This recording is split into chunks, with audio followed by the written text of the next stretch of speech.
ചാവക്കാട് തിരുവത്ര കുഞ്ചേരി 4-ാം വാർഡിലെ ബി.ജെ.പി. സ്ഥാനാർത്ഥിയുടെ തെരഞ്ഞെടുപ്പ് ഫ്ലെക്സ് ബോർഡ് സാമൂഹ്യവിരുദ്ധർ നശിപ്പിച്ചു. കഴിഞ്ഞ ദിവസം രാത്രിയിലാണ് സംഭവം.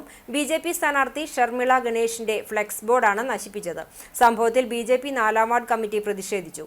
ടി.ബി. സലീഷ്, ടി.ആർ. ഗണേശൻ, ടി.എൻ. മോഹനൻ, എം.ഡി. ദിവാകരൻ, ടി.എൻ. വിജയൻ എന്നിവർ സംസാരിച്ചു. വാർഡിൽ ഇങ്ങനെ ഒരു സംഭവം ഉണ്ടായി എന്ന് പറയുമ്പോൾ നമുക്കത് വിശ്വസിക്കാൻ പറ്റുന്നില്ല. കാരണം ഏകോദര സഹോദരന്മാരെ പോലെ ഇവിടുത്തെ എല്ലാ പാർട്ടിയിൽപ്പെട്ടവരും കൂടിയിട്ട് നടത്തുന്ന ഒരു ക്ലബ്ബുണ്ട്, യുവസാരഥി എന്ന് പറയുന്ന. അതിലും അതേപോലെ തന്നെ തോളോട് തോൾ ചേർന്ന് നിന്നിട്ടാണ് ഞങ്ങളെല്ലാവരും പ്രവർത്തിക്കാറ്. അങ്ങനത്തെ ഈ ഒരു നാട്ടിൽ ഇങ്ങനെ ഒരു വിഷയം ഉണ്ടായതിൽ വളരെയധികം വിഷമമുണ്ട്. നരേന്ദ്രമോദിയുടെ വികസന പ്രവർത്തനങ്ങൾ ഈ ഭാരതം മുഴുവൻ പന്തലിക്കുമ്പോൾ നാം മാത്രം എന്തിനു മാറി നിൽക്കണം എന്ന ഒരു ചിന്ത ഈ വാർഡിലും വന്നിട്ടുണ്ട്.